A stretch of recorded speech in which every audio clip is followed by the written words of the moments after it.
Barakata Yahweh, Barakata Yahushai, Bayishim, Raka Kodash, Barakatum. First and foremost, I want to give all praises, glory, and infinite honors to Yahweh, Bayishim, Yahushai. Double honors to the apostles and elders of Great Millstone who rule and teach well. And peace and salutations to Ya'akim out there pushing this word in truth and sincerity to the four corners of the globe. May you brothers endure until the end. This is the brother Raya with another video. I'm going to start it off with an article on independent.co.uk titled, Elon Musk warns U.S. general to prepare for space warfare. We've got to make Starfleet happen, says SpaceX CEO. And we know exactly what this is hitting for, that war in heaven in Revelation chapter 12 between Yahushai HaMashiach, whom the world ignorantly calls Jesus Christ, and Esau's space force through NATO and the U.S. This is Revelation chapter 12. I'm going to read verse 7 through 9. And there was war in heaven.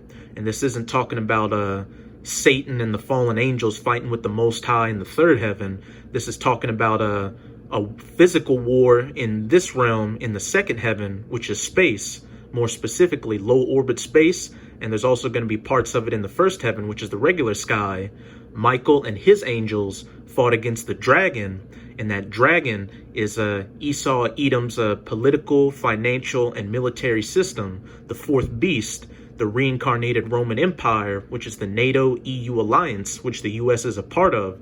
And the dragon fought, and his angels and the angels of the dragon are going to be these fighter jets and space vehicles in this space force. And Michael and his angels is talking about the archangel Michael, who's going to be with Yahushai, and the other angels, and they're going to be fighting with the chariots of the Most High, which people ignorantly refer to as so-called UFOs, and prevailed not.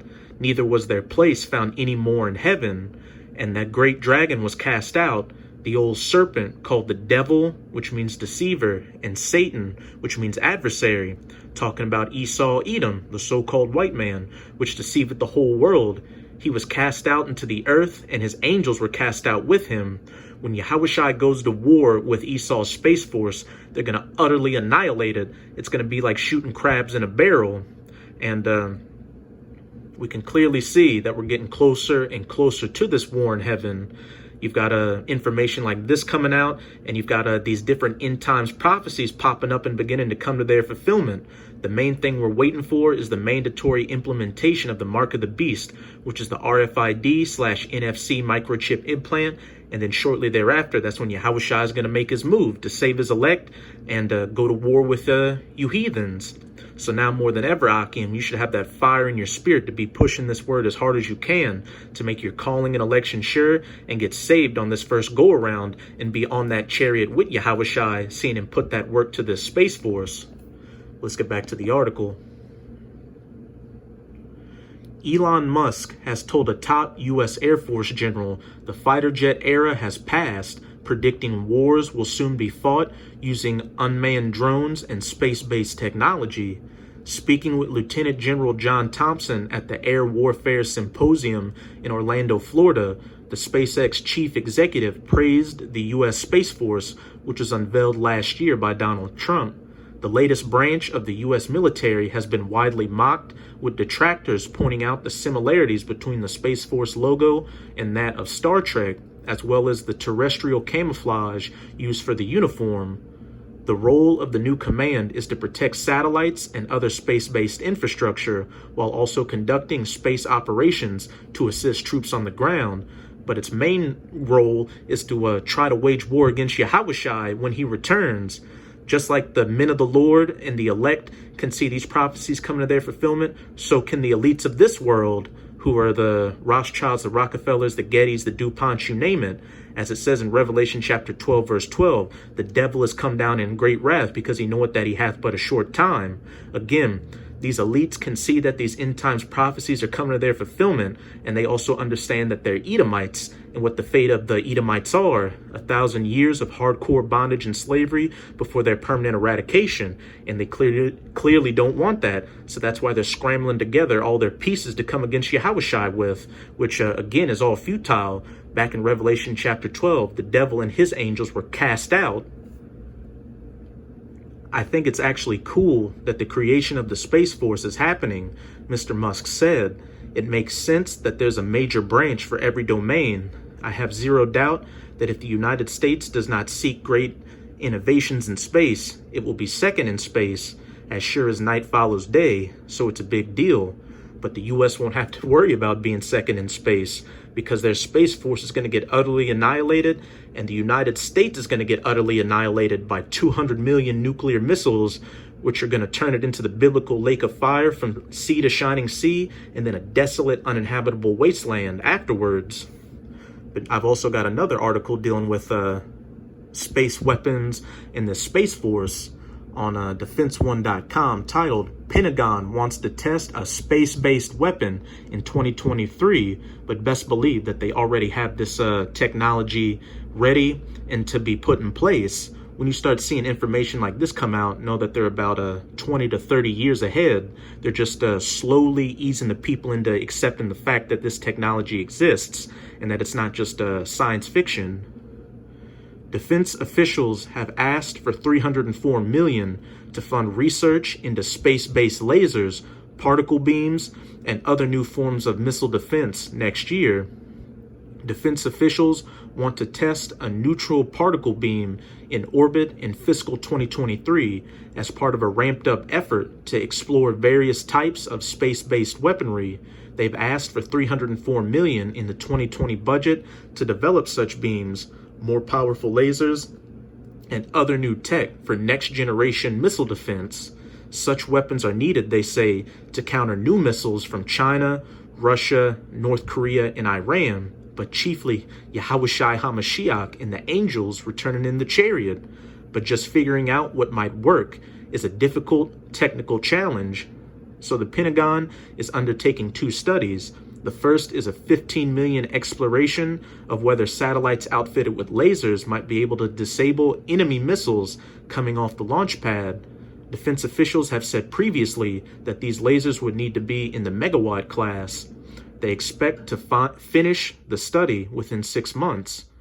They're also pouring money into a study of space-based neutral particle beams, a different form of directed energy that disrupts missiles with streams of subatomic particles traveling close to light speed, as opposed to lasers whose photons travel at light speed.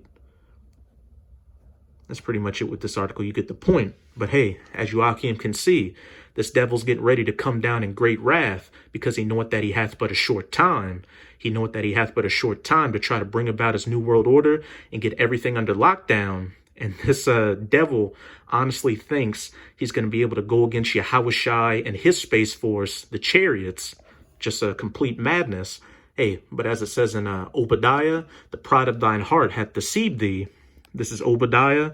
I'm going to start at verse 1. The vision of Obadiah. Thus saith the Lord Yahweh concerning Edom, Esau, Edom, the so-called white race. We have heard a rumor from Yahweh, and an ambassador is sent among the heathen.